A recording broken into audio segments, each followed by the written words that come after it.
Office से निकलते समय शर्मा जी ने अपना स्कूटर स्टार्ट किया। तभी शर्मा जी को याद आया कि उनकी पत्नी ने कहा था कि 1 दर्जन केले लेते आना। तभी सड़क किनारे एक बीमार सी बुढ़िया माई ताज़े केले बेच रही थी। शर्मा जी हमेशा गुप्ता फल भंडार से ही फल लेते थे, लेकिन आज उन्हें लगा कि क्यों ना मैं इस बुढ़िया माई से ही फल खरीद लूँ। हाय गाइस, मैं हूं शिव और एक छोटा सा प्रसंग हम सबके लिए। शर्मा जी ने बुढ़िया माई से पूछा कि केले कैसे दर्जन दिए, तो बुढ़िया माई ने कहा कि 20 रुपये दर्जन।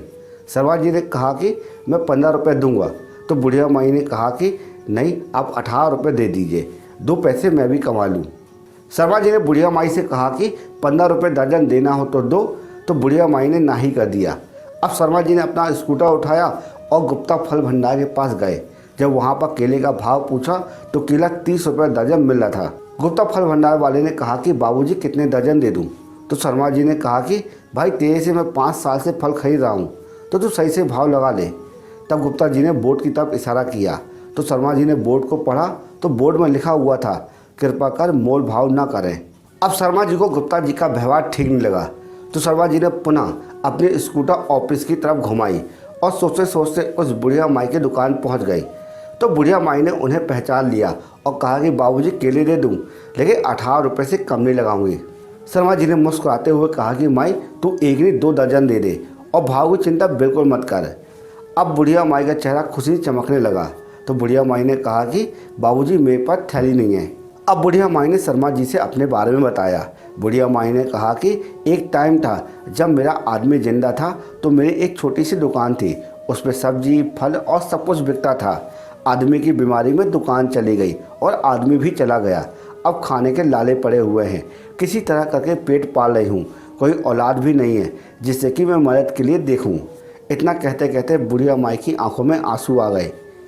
शर्मा जी ने 50 का नोट दिया तो बूढ़ी माई ने कहा कि मेरे पास छुट्टे नहीं है। तो शर्मा जी ने कहा कि माई तू चिंता मत कर, तू इसे भी रख ले, अब मैं तुझसे ही फल खरीदूंगा और कल मैं तुझे 500 का नोट भी दूंगा। शर्मा जी ने कहा कि तू पैसे धीरे धीरे चुका देना और मंडी से और भी ज़्यादा फल लेके आ जाना। वो बुढ़िया माई कुछ कह पाती, शर्मा जी ने अपना स्कूटर उठाया और घर की ओर चल दिए।